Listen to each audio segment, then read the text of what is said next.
Come on, just lift your voice tonight. Come on, just take a moment, lift your voice, lift up your praise. Lift up your praise, lift up your praise, lift up your praise. Come on, lift up your praise. Come on, just take a moment, fill this house with praise. I know we've been singing for a bit, but just take one more moment and just fill it with praise. Fill it with praise, fill it with praise, fill it with praise. Fill it with praise, fill it with praise. Fill it with praise. Fill it with praise. Sing hallelujah, hallelujah. Praise the one who set me free. Death has lost its grip on me. Hallelujah, hallelujah. Jesus rose in victory. He's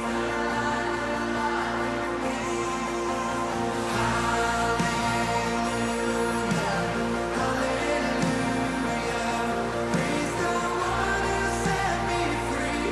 Death has lost its grip on me. Come on, sing it out. Jesus rose in victory. He's alive. Sing it out, sing.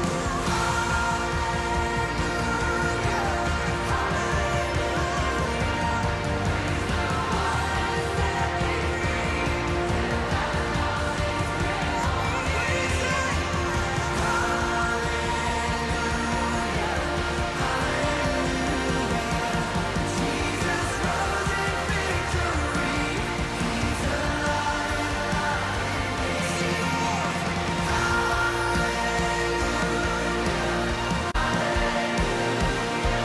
Praise the one who set me free.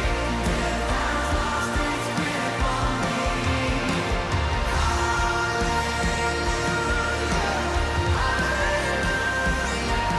Jesus rose in victory. He's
Shalom Jemaat RJCC Malang.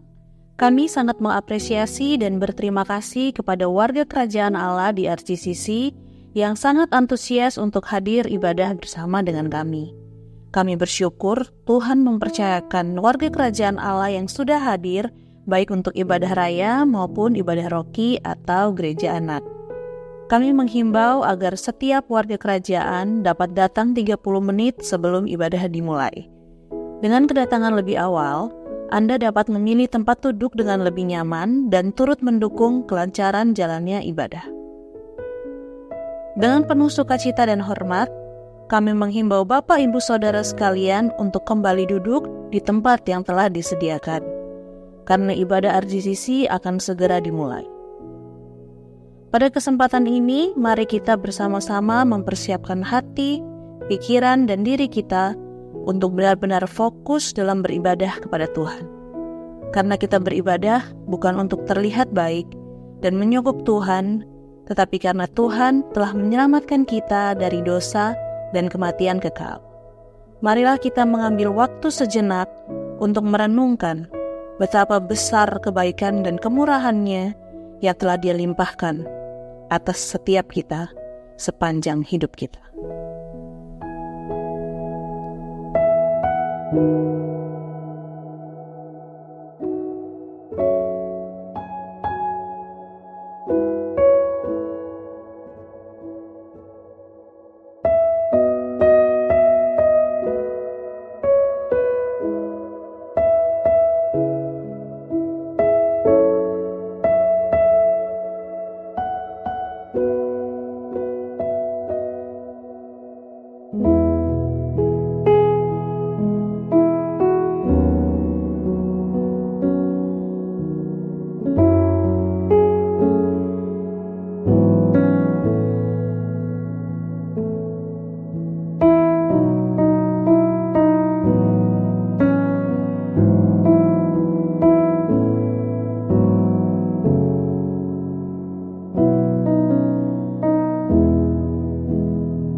Aku percaya kepada Allah Bapa yang Maha Kuasa, Khalik langit dan bumi, dan kepada Yesus Kristus, Anaknya yang tunggal, Tuhan kita, yang dikandung dari Roh Kudus, lahir dari anak darah Maria, yang menderita sengsara di bawah pemerintahan Pontius Pilatus, disalibkan, mati dan dikuburkan, turun ke dalam kerajaan maut. Pada hari yang ketiga, bangkit pula dari antara orang mati, naik ke surga, duduk di sebelah kanan Allah Bapa yang Maha Kuasa. Dan dari sana ia akan datang untuk menghakimi orang yang hidup dan yang mati. Aku percaya kepada Roh Kudus, gereja yang kudus dan am, persekutuan orang kudus, pengampunan dosa, kebangkitan tubuh, dan hidup yang kekal. Amin. Shalom RGCC. Oke, sekali lagi dong, Shalom RGCC. Puji Tuhan, kita boleh ada sampai hari ini. Minggu terakhir di 2024, semua karena anugerah Tuhan. Bukan karena kuat gagah kita boleh ada. Puji Tuhan, 52 minggu kita diizinkan, diberi anugerah untuk bersama-sama bersekutu di tempat ini, menyembah Tuhan bersama. Untuk mengawali ibadah ini, mari kita bangkit berdiri, kita mau membaca satu ayat. Dari 1 Tawarik 16 ayat 34. Kita baca bersama-sama ya, 1, 2, 3. Bersyukurlah kepada Tuhan sebab ia baik, bahwasanya untuk selama-lamanya kasih setianya. Kita percaya bahwa oleh karena kesetiaan Tuhan, oleh karena anugerah Tuhan kita boleh ada di tempat ini. Janji Tuhan bahwa Dia adalah setia. Mungkin kita berpikir bahwa janji Tuhan adalah setia. Oh, Dia setia naikkan jabatanku, Dia setia memberikan aku uang, Dia setia memberikan aku pasangan dan sebagainya. Tapi janji Tuhan tentang kesetiaannya yang paling tertinggi adalah saat Allah Immanuel itu turun menjadi manusia bersama-sama dengan kita. Dia tidak hanya menyertai kita sampai tahun ini, tapi Dia berjanji menyertai kita sampai kepada kekekalan. Tidak hanya berhenti saat kita mati, tapi sampai kepada kekekalan. Mari karena itu kita bersama-sama, kita bersyukur, kita mau merayakan bahwa Allah yang setia itu telah memanggil kita, memiliki kita, dan kita bersyukur kita dimiliki oleh Allah yang setia itu. Mari kita sama-sama menyembah Tuhan.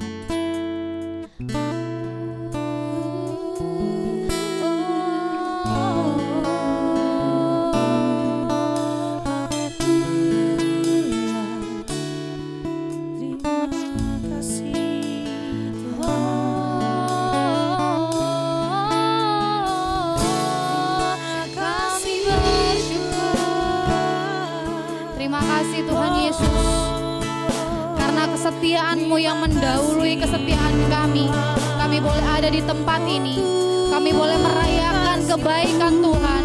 Kami boleh merayakan kelahiran Kristus sebagai penggenapan janji Allah buat setiap kami orang-orang berdosa, orang-orang yang perlu, yang butuh pertolongan dari tempat yang maha tinggi. Kami bersyukur Tuhan Yesus.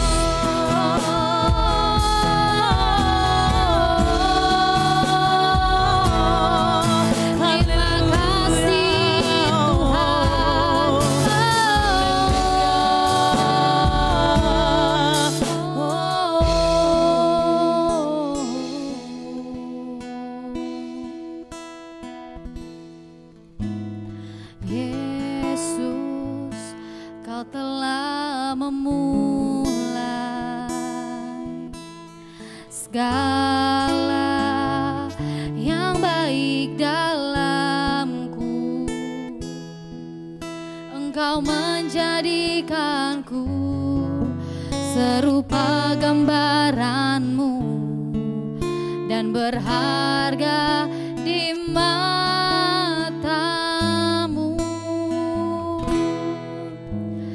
Yesus, Kau telah memulai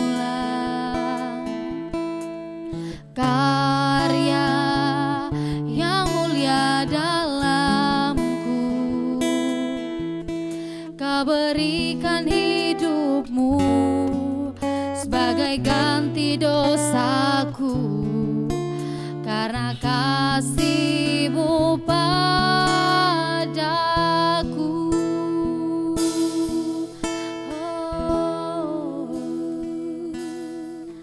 Sekarang ku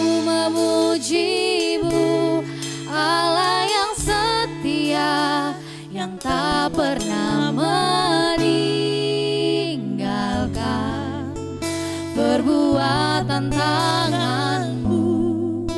Sekarang ku menyembahmu, Allah yang mulia, sempurnakan segenap hidupku agar indah bagimu. Thank you Lord, terima kasih. Thank you Lord Jesus. Oh Yesus.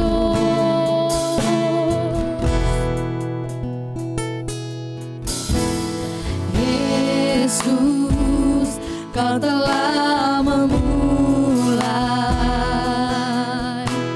segala yang baik dalamku. Engkau menjadikanku serupa gambaranmu dan berharga di matamu. Yesus,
kesetiaan-Mu, saking setianya Engkau Tuhan, Engkau mau turun ke dunia ini menjadi manusia, menjadi korban yang sempurna dan sebagai perantara antara kami dengan Bapa.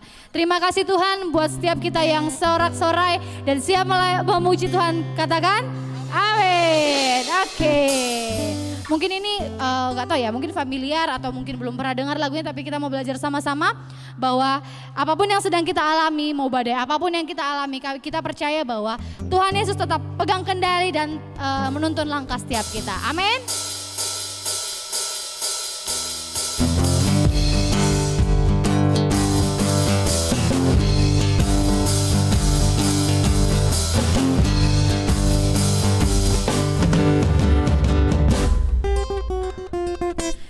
Langkahku diatur oleh Tuhan dan tangan kasih-Nya memimpinku di tengah gelombang dunia menakutkan. Hatiku tetap tenang teduh. Tiap langkahku ku tahu Tuhan yang pimpin ke tempat tinggiku dihantarnya, hingga sekali nanti aku tiba di rumah Bapa surga yang bakal.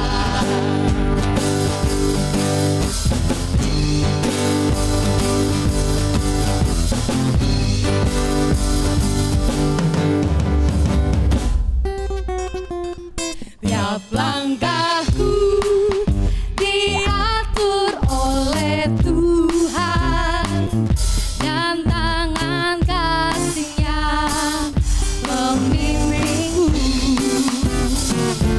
di tengah gelombang dunia menakutkan. Oh, hatiku tetap tenang teduh.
janjikan bahwa Dia yang akan menghantar kita kepada rumah Bapa.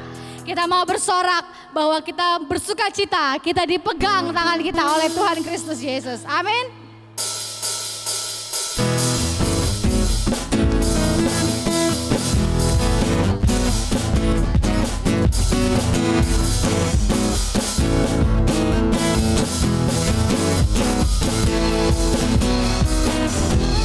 Puji syukur hanya bagi-Mu Tuhan, sebab Kau yang layak dipuja. Kami mau bersorak, tinggikan nama-Mu. Haleluya. Sekali lagi, segala puji syukur, segala puji syukur hanya bagi-Mu Tuhan, sebab Kau yang layak dipuja. Kami mau bersorak, tinggikan nama-Mu.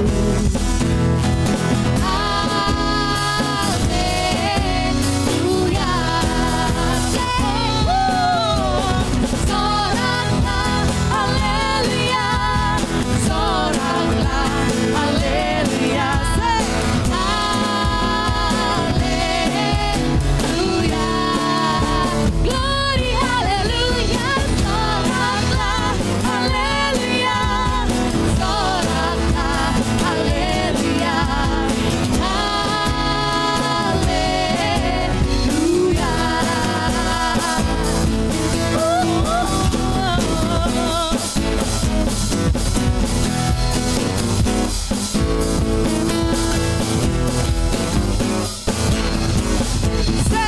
Segala puji syukur hanya bagi-Mu Tuhan, sebab Kau yang layak dipuja. Kami mau bersorak, tinggikan nama-Mu. RGCC soraklah, haleluya. Soraklah, haleluya. Soraklah, haleluya.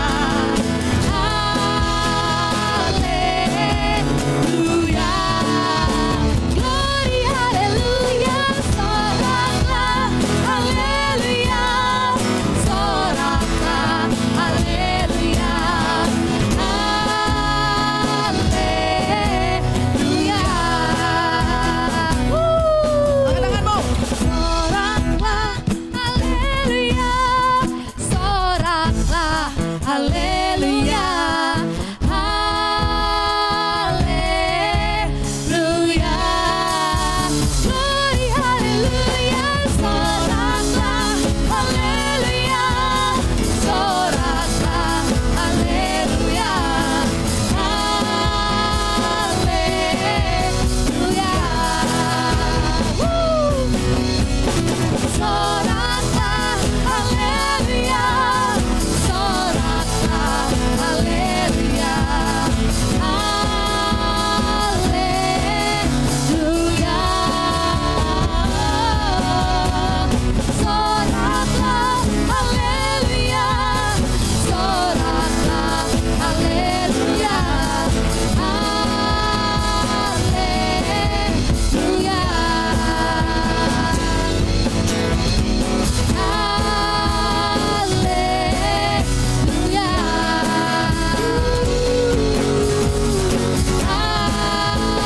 haleluya.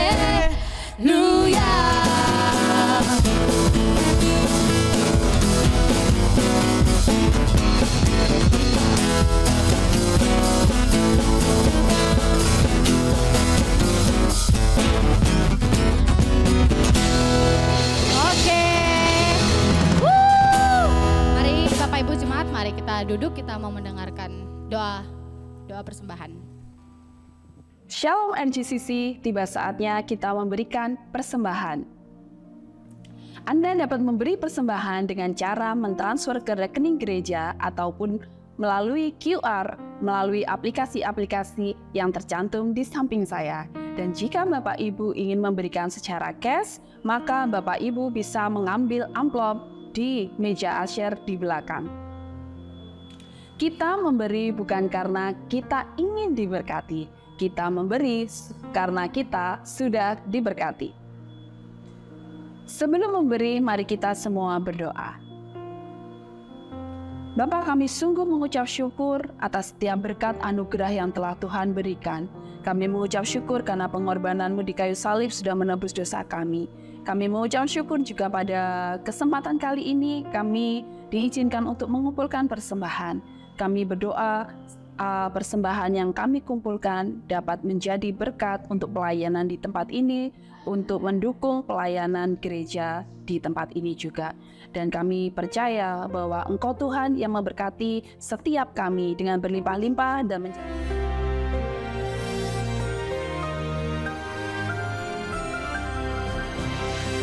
kita melihat beberapa generasi di dalam Natal ini. Salah satunya tentu saja yang paling muda adalah Mary, ya. Itu mungkin generasi Z, Gen Z. Dan kita bicara tentang Yesus, generasi Alpha, ya. Kalau kita lihat generasi sekarang. Tetapi juga ada baby boomer, yaitu Hannah dan Simeon. Dan juga ada generasi X, mungkin yaitu Zakaria Elizabeth. Tapi saya mau bicara tentang the working force. Kenapa? Yaitu datanglah tentara malaikat memberikan puji-pujian, choir dari sorga kepada para gembala. Saudara, kita tahu Yesus menyebut dirinya, I am the good shepherd. Actually, the good and the shepherd. The shepherd. Gembala aku, Yesus. Karena itu saudaraku, dan juga dia dilahirkan, jangan lupa saudara, kenapa begitu mudah para gembala menemukan Yesus? Dia ada, yaitu saudaraku di Menara Domba. Ya, Migdal Eder itu adalah satu tempat khusus di mana semua domba di sana tidak untuk sate kambing, tetapi untuk persembahan di Bait Allah. Dan harus dipastikan yang lahir ini tidak ada cacatnya, tidak ada tulangnya yang patah, tidak ada yang besar sebelah, panjang sebelah, tidak. Harus perfect. Dan di sanalah Sang Mesias dilahirkan. Saudara mungkin saudara bisa mengerti pada akhir tahun ini, saudara mungkin menghadapi seperti para gembala itu, menjaga di waktu malam. Mungkin di malam buat saudara, mungkin ada kesulitan yang saudara hadapi, tapi jangan lupa apa yang dinyanyikan oleh para malaikat pertama. Kemuliaan bagi Allah di tempat yang maha tinggi. Nama Tuhan El Elyon, the highest God, ya, Allah yang paling maha tinggi, El Elyon. Tetapi saudaraku, kemuliaan itu bukan cari di bumi ini, apalagi buat diri sendiri, tapi kemuliaan bagi Allah. Akibatnya adalah Tuhan memberikan shalom, damai sejahtera yang kita cari itu, yaitu bagi siapa yang berkenan kepadanya. Terjemahan berkata, goodwill toward men. Setiap orang yang punya goodwill pasti berkenan pada Tuhan. Karena segala berkat dan segala perintah Tuhan adalah untuk kepentingan manusia. Saudaraku, ini mewakili generasi XYZ. Mungkin ini saudara in the working force. Mungkin saudara sedang seorang ibu rumah tangga. Dan saudara sedang menghadapi malam hari. I give you good news. Telah lahir bagimu Kristus Tuhan di kota Daud. Haleluya. In the city of David. In the Bethlehem. Bethlehem bukan cuma rumah roti. Bethlehem itu adalah the city of the warrior. Saya orang Surabaya, saya bangga. Sebab kota pahlawan, saudara ya. Sebab akan ada kota kerupuk, ya, kota udang. Tetapi Bethlehem adalah the city of the warrior. Karena itu, Yudas mengira Yesus akan melawan kepada Pontius Pilatus. Tapi Yesus datang dengan kasih yang pertama. Tetapi yang kedatangan yang kedua, dia tidak lagi datang dengan keledai berwarna putih. Dengan maksud damai, dia datang dengan kuda berwarna putih untuk menghakimi dan menghukum hari-hari ini. Begitu banyak serangan kepada Israel dan sebentar lagi kepada Kristen. Dan dikira Tuhan diam aja. God is not to be mocked. Tuhan tidak untuk yaitu dipermalukan. Karena itu telah lahir bagimu. Luar biasa. Mungkin banyak orang mengerti ini. Tetapi bagimu dan bagiku telah lahir Kristus Juru Selamat. Seorang anak telah lahir, seorang putra telah diberikan. God bless you. Amin. Kita bangkit berdiri, kita mau menyanyikan satu lagu sebelum kita mendengarkan firman Tuhan.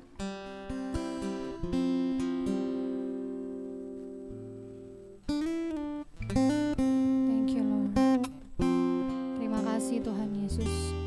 Kami bersyukur bahwa sampai hari ini Engkau Tuhan Allah Immanuel yang selalu beserta dengan setiap kami, menyertai kami Tuhan Yesus dalam segala keadaan kami, dalam segala musim kehidupan kami. Terima kasih Tuhan Yesus.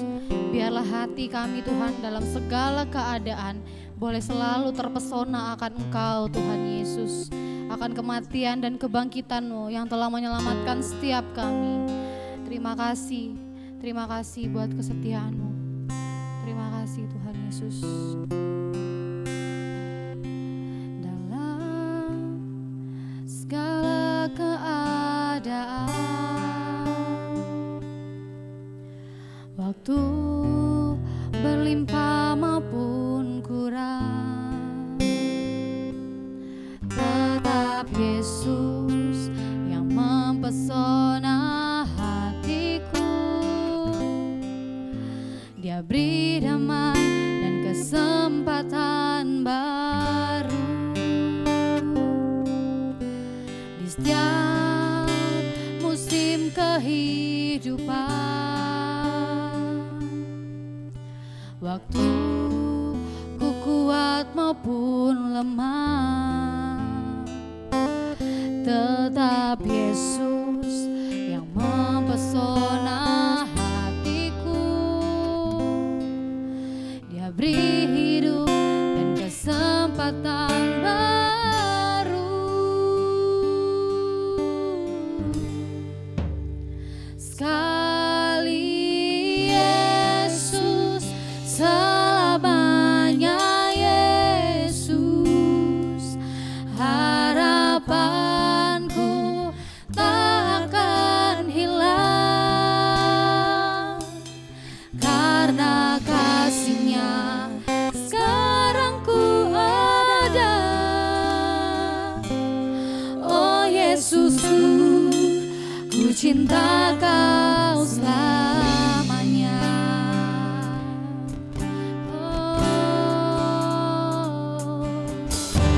Dalam segala keadaan,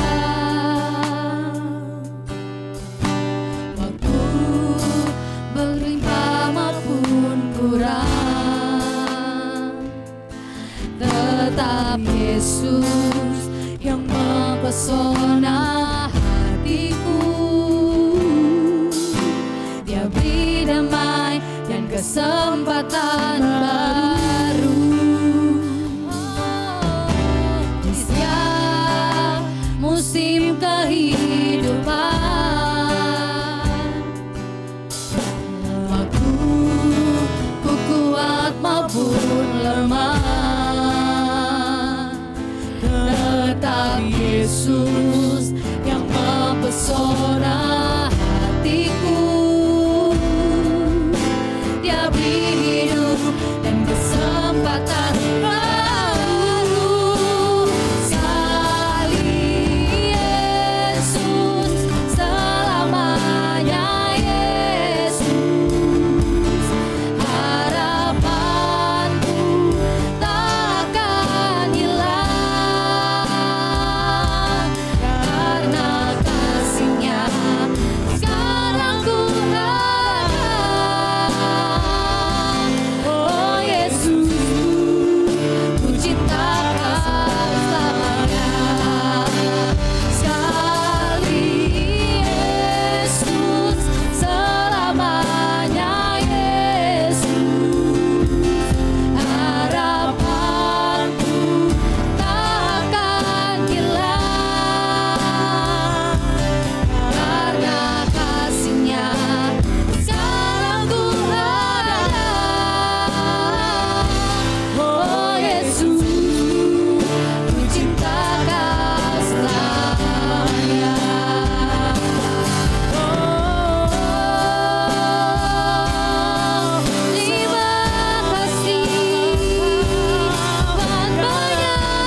Yesusku, ku cinta Kau selamanya.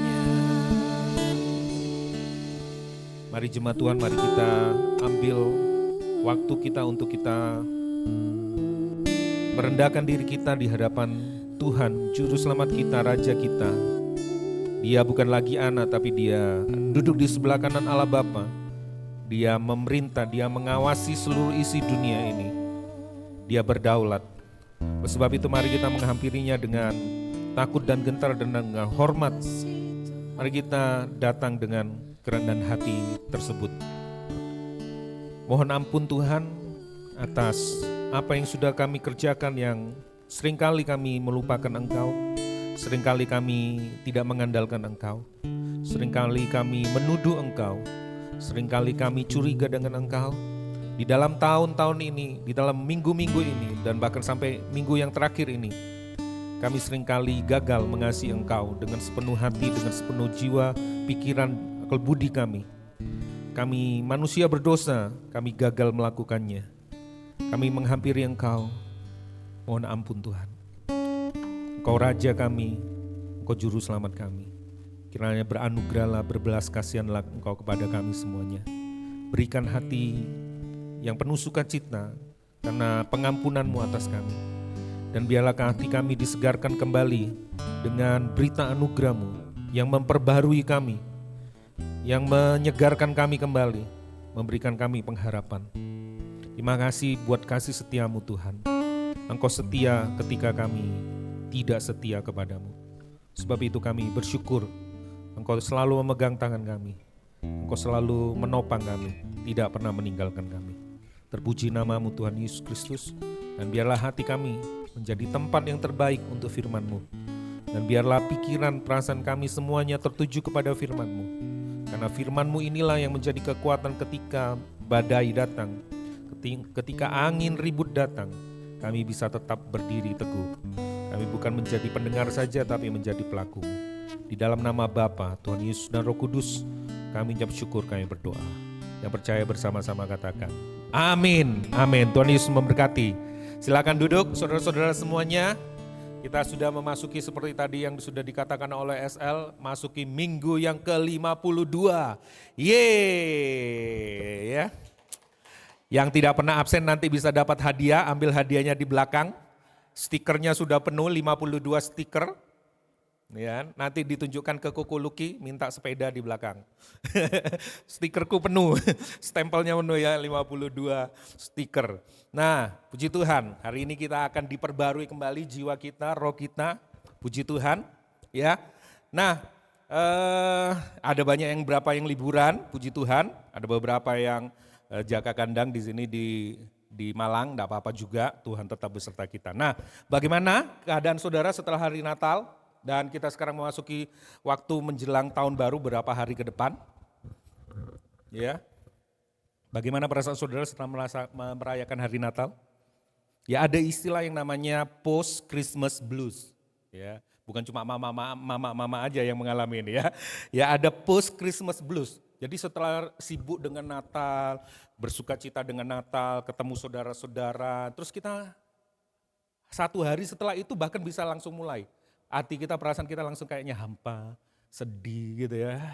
Natal sudah lewat, kita ntar lagi memasuki tahun baru, tantangan baru lagi, masuk ke dunia nyata. Apalagi kalau liburnya sudah habis, apalagi kalau liburnya sedikit, wah tambah ya. Ya, post Christmas blues itu langsung terjadi. Aduh, kerja mana ya kan, kerja lagi, cari duit lagi, menghadapi customer yang rewel gitu ya.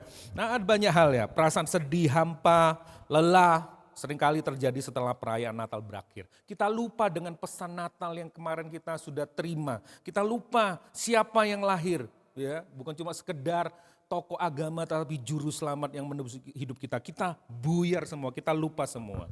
Nah, itu dipengaruhi juga hormonal, secara hormonal mood kita turun ya. Ya, mood kita turun karena udah enggak seru lagi, sudah selesai ya. Ya, di tengah sukacita, kesibukan, mood kita turun. Sukacita Natal terlupakan.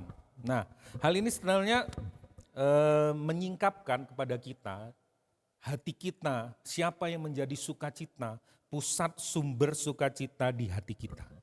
Kalau itu cuma suasana, kalau itu cuma teman-teman, kalau itu cuma kumpul-kumpul, kalau itu cuma hal-hal yang seru aja, ya iman kita cuma ditaruh di situ. Ya. Nah, saya akan oke. Nah, di mana kita menaruh iman kita? Di mana kita menaruh iman kita? Itu penting, Saudara. Landasan pengharapan kita itu adalah iman kita. Ya. Landasan pengharapan kita itu adalah iman kita. Di mana kita meletakkan iman kita, itu akan mempengaruhi derajat pengharapan kita. Dan pengharapan kita ini akan menghantar kita kepada kasih itu. Pertanyaannya adalah apakah kita semakin mengasihi Tuhan atau kita semakin mengasihi yang lain. Ya, saya ulang ya.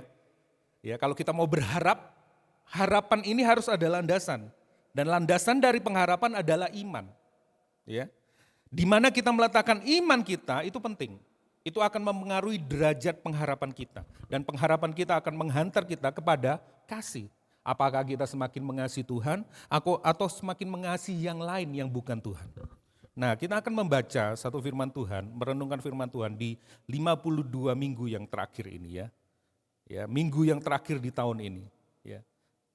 Ya, permasalahannya kita itu bukan mempunyai iman atau tidak. Kalau saya tanya di tempat ini pasti saudara, saya orang beriman, saya percaya Tuhan ada, saya percaya bahwa Tuhan itu juru selamat, Yesus Kristus juru selamat. Semua pasti akan ngomong seperti itu. Ya. Permasalahannya bukan apakah kita mempunyai iman atau tidak, tetapi iman kita itu diletakkan di mana? Ya. Diletakkan di mana? Ada yang diletakkan di merek gerejanya, ada yang diletakkan di hamba Tuhannya, ada yang diletakkan di karirnya. Iman saudara diletakkan di mana? Ya. Permasalahannya itu. Dan firman Tuhan yang kita akan renungkan hari ini akan berbicara tentang di mana seharusnya iman kita diletakkan. Mari kita baca bersama-sama Mazmur 121 ayat 1 sampai 8. Saya harap kita baca bersama-sama, ayatnya sedikit, cuma 8 ayat. Kita akan baca bersama-sama. Mazmur 121 ayat 1 sampai 8. Nyanyian siara. Aku melayangkan mataku ke gunung-gunung. Dari manakah akan datang pertolonganku? Pertolonganku ialah dari Tuhan yang menjadikan langit dan bumi. Ia takkan membiarkan kakimu goyah. Penjagamu tidak akan terlelap. Sesungguhnya tidak terlelap dan tidak tertidur penjaga Israel. Tuhanlah penjagamu, Tuhanlah naunganmu di sebelah tangan kananmu. Matahari tidak menyakiti engkau pada waktu siang atau bulan pada waktu malam. Tuhan akan menjaga engkau terhadap segala kecelakaan, Ia akan menjaga nyawamu. Tuhan akan menjaga keluar masukmu dari sekarang sampai selama-lamanya. Amin. Demikianlah firman Tuhan, berbahagialah mereka yang membaca, merenungkan, menyimpan dalam hati, melakukan firman Tuhan dan membagikannya. Nah, hari ini kita akan belajar bagaimana Mazmur, sebelumnya nyanyi dulu ya kayaknya. Nyanyi dulu dah. Haleluya, oh haleluya, ku mendaki bersama-sama. Haleluya, oh haleluya, ku jalani bergandeng tangan. Tahu depannya apa? Ku mendaki, ku jalani, ku mendaki, ku jalani bersama tangan. Haleluya. Ku jalani bergandeng tangan. Haleluya, kembali ya. Haleluya. Ku jalani bergandeng tangan. Hari ini kita sedang membaca, bukan naik-naik ke puncak gunung ya. Naik. Lain ya. Kita punya lagu sendiri yang lebih rohani tentunya ya. Mendaki ke Bukit Sion, lagu sekolah minggu. Nah, hari ini kita akan membaca tentang Mazmur 121 ayat 1 sampai 8. Nah, Mazmur ini dikatakan sebelum masuk ke ayat berikutnya, dikatakan ayat pertama nyanyian ziarah. Kalau saudara dengar kata ziarah itu apa? Wah, pergi ke kuburan gitu ya. Minta doa mbak gitu ya. Bayangannya kayak gitu, ziarah ya. Nah, mari saya jelaskan sedikit tentang ini ya. Nah, latar belakang, kita harus tahu latar belakang ayatnya. Kita harus perlu mengerti, orang Kristen harus lebih banyak belajar Ya, daripada cuma sekedar ingin dihibur, senang dihibur dengan situasi hiburan-hiburan yang ada di gereja, daripada gua ke klub malam, gereja ini sudah mirip-mirip ya dengan tambahan rohani. Ya oke. Tapi saudara nanti akan nggak mengerti hal-hal yang luar biasa yang ada dalam Alkitab. Nah, hari ini kita akan belajar sedikit. Mazmur ini diawali dengan sebuah deskripsi kecil tentang jenis Mazmur ini. Mazmur ini ditulis dengan satu deskripsi, satu informasi kecil. A Song of Ascent. Itu terjemahan literalnya nyanyian pendakian, ya. Nyanyian kenaikan, ya, karena naiknya ke gunung gitu ya. Nah, bahasa Indonesianya diterjemahkan nyanyian ziarah. Nah, ada sekitar 15 lagu nyanyian ziarah. Nah, ini adalah lagu nyanyian ziarah yang kedua. Yang pertama itu ada di pasal 120. Dan nanti kalau sudah baca 122, 123 dan seterusnya itu di atasnya ditulis nyanyian ziarah, nyanyian ziarah, nyanyian ziarah. Nah, ini luar biasa Tuhan. Apa itu ziarah? Saya jelasin ya. Ziarah itu perjalanan spiritual.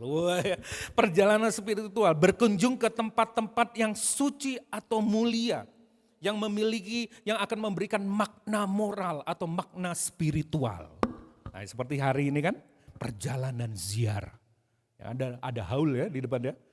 Ziarah, itu perjalanan, itu dari berbagai kota di Jawa Timur, bahkan luar Jawa Timur, betul ya? Nah, itu perjalanan siapa? Pas ini ya, sangat relate ini. Kita bisa langsung lihat contohnya di dunia modern. Karena anak modern apa itu ziarah ya? Apa sih ziarah? Enggak tahu ya. Generasi Z apalagi, mereka cuma taunya Zigma, Mewing, ya Aura gitu ya. Nah, apa itu ziarah? Nah, itu seperti ini yang sudah kita lihat. Langsung ada contohnya. Nah, kita tahu mereka sedang mengadakan perjalanan ke Yerusalem karena Yerusalem itu tanah suci orang Israel.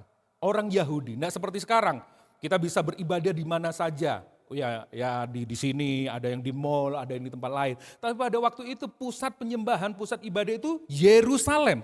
Jadi orang-orang dari berbagai penjuru tempat, ya bahkan di luar Israel datang ke Yerusalem. Paling enggak setahun itu 3 kali.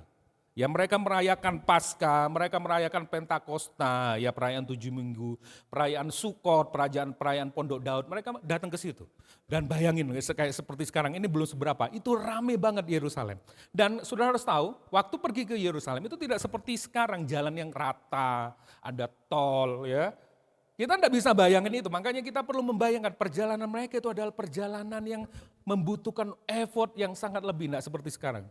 Ya, sangat effortnya sangat lebih, ya. Dan itu didukung juga dengan jalannya itu perbukitan, pegunungan tadi sudah disebut ya. Mereka harus mendaki gunung, lewati lembah, enggak usah nyanyi. Saya tahu hati kalian ya, lewati gunung ya, turun lembah dan itu Yerusalem itu ada di balik pegunungan itu. Ada sekitar 6-7 gunung di situ, bayangin. Yang tingginya 2.500 kaki atau sekitar 700 meter. Ya. Mereka harus naik ke situ, mereka harus turun. Dan itu adalah perjalanan yang penuh effort, bukan cuma effort. Perjalanan yang penuh risiko, berbahaya. Bahayanya itu paling mengerikan itu apa? Selain orang gila, ayo siapa yang takut orang gila? Lebih takut mana? Orang gila atau setan? Orang gila, ODGJ gitu ya. Nah begal ya, ada begal, perampok itu sangat mengerikan. Itu perjalanan yang penuh risiko. Nah, saudara lihat orang Majus kemarin 2 tahun. Nah ini mereka berjalan melewati gunung itu. Dan di balik gunung itu Yerusalem. Nah itu bayangin saudara. Saudara harus mengerti konteks ini dulu ya. Di tengah perjalanan itu mereka khawatir, mereka takut, mereka merasa lama di depan gunung ya. Mereka ditulis itu, aku melayangkan mataku ke gunung. Itu ngeri loh. Saudara kalau lihat, kita belum pernah lihat yang seperti itu ya. Kalau saudara yang suka dengan alam, mendaki gunung, itu kita lihat suatu kengerian yang luar biasa ketika kita naik gunung. Apalagi kalau sendirian, ya kalau rame-rame mending mas ya. Itu ada satu kengerian, ketakutan, kekhawatiran yang tidak bisa kita prediksi apa yang akan terjadi di depan. Dan itu yang dialami rombongan peziarah ini. Mereka takut, mereka khawatir, ya, dan sekaligus mereka kagum. Itu perjalanan ziarah mereka. Kenapa? Karena mereka melihat gunung-gunung itu seperti perlindungan Tuhan. Yerusalem itu kan tempat ibadah. Nanti saudara saya jelasin sedikit ya. Mereka melihat satu keagungan Tuhan, tapi sekaligus juga mereka melihat ketakutan, diri mereka khawatir dalam perjalanan itu. Nah, saya mau tanyakan kepada saudara-saudara semua hari ini adalah, perjalanan ziarah ini adalah gambaran dari perjalanan kerohanian kita menuju ke Yerusalem baru. Saudara ngerti itu? Perjalanan pengudusan kita kepada kesempurnaan Kristus di Yerusalem yang baru. Tahukah saudara bahwa 52 minggu yang akan segera kita lewatin ini salah satu bagian kecil dari perjalanan ziarah kita menuju kepada kesempurnaan seperti Kristus di Yerusalem yang baru. Puji Tuhan, tim PW sangat mendukung. Saya tidak pernah janjian. Saya baru kasih PPT-nya tadi pagi juga selalu karena masih ada koreksi dan sebagainya. Ya. Tapi semua lagunya mendukung, ya Tuhan memegang tangan kita ke tempat tinggi. Itu bukan lagu duka ya Bapak Saudara, memang sering dinyanyiin di Pancabudi ya, di gotong royong ya, tapi itu bukan lagu duka, paling sering dinyanyiin. Karena memang kita akan dibawa ke tempat tinggi di Yerusalem yang baru, di mana kita bertemu dengan Raja yang kita layani. Nah seperti itu ya. Nah, tahukah saudara bahwa kita semua sedang menuju kepada perjalanan rohani yang sama seperti para peziarah di Mazmur ini. Waktu kita menyanyikan lagu ini, waktu kita 52 minggu kita beribadah, itu salah satu bagian kecil. Waktu kita berkomsel, waktu kita di tempat kerja kita menyaksikan kebaikan Tuhan, mengalami ketidakpastian, ya, situasi yang tidak ideal, sakit penyakit, ya, apalagi tiba-tiba dipecat dan sebagainya. Ada banyak hal yang merugikan kita. Kita sekaligus takut, tapi juga dalam waktu yang bersamaan kita juga kagum akan kebaikan kesetiaan Tuhan. Apakah kita tahu bahwa kehidupan kita seperti peziarah yang sedang menuju kepada Yerusalem baru itu? Apakah kita mengerti? Kalau tidak, kekristenan saudara dipertanyakan. Anda bukan Kristen. Kalau saudara tidak mengerti bahwa perjalanan hidup kita adalah sebenarnya perjalanan ziarah kepada kesempurnaan seperti Kristus. Ataupun saudara tahu, aku tahu, perjalanan kita memang sedang menuju ke kesempurnaan kepada seperti Kristus. Tetapi saudara tidak pernah mempersiapkan, men-setting hidup saudara kepada kekekalan. Hidup saudara cuma saudara habiskan kepada hal-hal yang fana. Saudara tidak mempersiapkan diri saudara. Saudara bukannya semakin terikat kepada kekekalan, saudara semakin terikat kepada kefanaan. Saudara ngerti itu, tapi saudara tidak mengikatkan diri kepada hal-hal yang kekal. Saudara tidak melihat hal-hal yang di atas, saudara melihat hal-hal yang di bumi. Saya jadi ingat di mana ini ya, pikirkanlah hal-hal yang di atas. Ada di mana ini ya, kayaknya tiba-tiba kayak Rema gitu muncul. Jangan diingatkan, tadi serius lupa saya tadi. Kok ngomong ini apa sih? Ya, nah saudara, kita semakin memikirkan earth things, bukan heavenly things. Kita sangat-sangat rugi jika kita berpikir seperti itu. Karena kehidupan kita singkat. Gak ada yang tahu di 52 minggu ke depan apakah kita bisa lewat atau tidak. Ada saudara-saudara kita, teman-teman kita, sahabat-sahabat kita, orang tua kita yang tidak bisa lewat di tahun ini.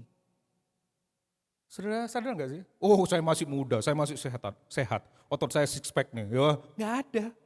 Ya, ada banyak hal di depan sana yang sedang menanti saudara. Ada banyak begal yang akan merusak jadwal saudara, yang akan mengganggu hidup saudara. Apa yang menjadi pengharapanmu? Pengharapanmu ditaruh di dalam iman. Imanmu ditaruh di mana? Itu jadi masalahnya. Ya, ini adalah sebuah perjalanan yang menegangkan. Saudara harus tahu, perjalanan 52 ke depan itu perjalanan yang menegangkan, menakutkan, sangat berbahaya, sekaligus penuh sukacita dan pengharapan. Masalahnya kita lupa sama sukacita dan pengharapannya karena pengharapan kita ditaruh di dalam iman dan iman kita ditaruh di tempat yang salah. Ya. Mazmur 121 dilihat sebagai sebuah dialog. Kalau saudara lihat, Mazmur 121 ini dilihat seperti dialog. Saudara yang sudah ikut kelas equip, ya, kelas pemuritan kita yang kedua, saudara mengerti bahwa genre dari kitab ini apa? Puisi. Saudara bisa mengartikan seperti mengartikan baca koran. Saudara harus mengerti latar belakangnya apa. Makanya tadi saya kasih latar belakang. Oh, ini perjalanan ziarah. Mereka pergi ke Yerusalem untuk beribadah. Paling enggak setahun 3 kali dan sebagainya. Dan itu perjalanan yang sulit.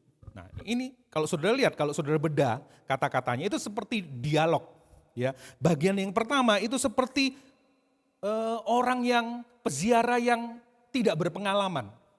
Peziarah mungkin orang muda, cupu ya. Baru diajak orang tuanya mungkin ikut berziarah ke Yerusalem. Ya, apa yang dikatakan nyanyian ziarah? Aku melayangkan mataku, wih gunungnya rek, wah bukitnya rek, wih tapi ngeri juga ya, katanya dengar ada perampok di sini dan sebagainya. Wih aku ngeri rek, aku ngeri. Dia melayangkan matanya. Dari manakah pertolonganku?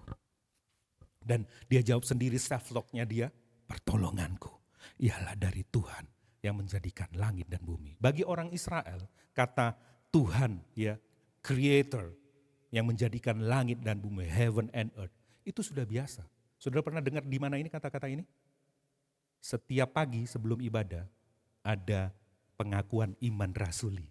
Saudara itu tidak main-main, itu ratusan tahun dipakai oleh umat Kristen gereja Tuhan. Dan mereka menyerukan, aku percaya kepada Allah Bapa, pencipta kalik langit dan bumi.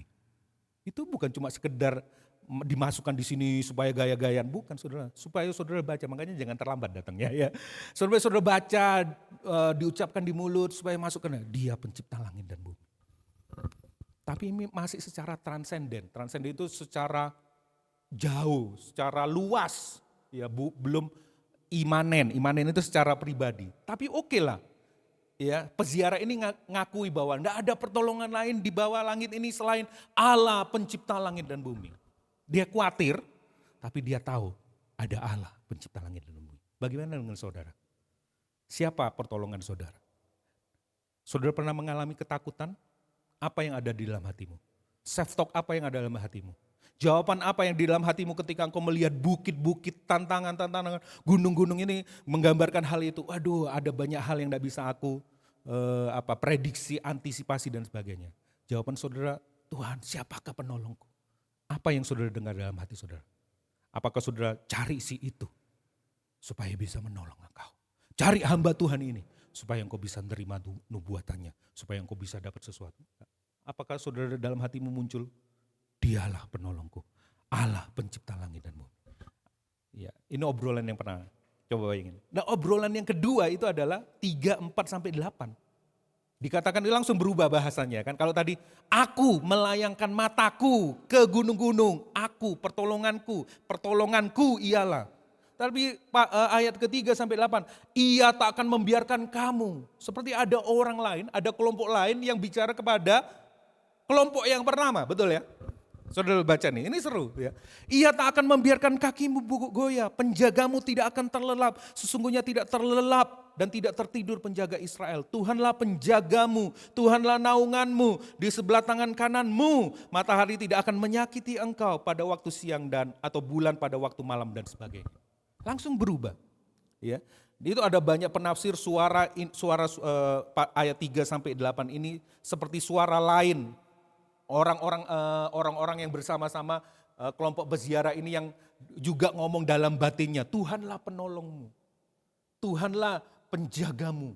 Atau ada beberapa juga komentaris penafsir yang bilang, oh itu ada kelompok imam yang ada di dalam peziarah itu yang lebih berpengalaman, yang ngomongin kepada peziarah baru, yang cupu, yang rukis gitu ya. Enggak usah khawatir. Tuhanlah penolongmu, Tuhanlah penjagamu. Dia ngomongin itu. Jadi ada peziarah yang lebih berpengalaman. Bahkan disebut itu mungkin itu imam yang ikut rombongan itu juga. Tidak usah khawatir, dia menjagamu, dia tidak pernah terlelap.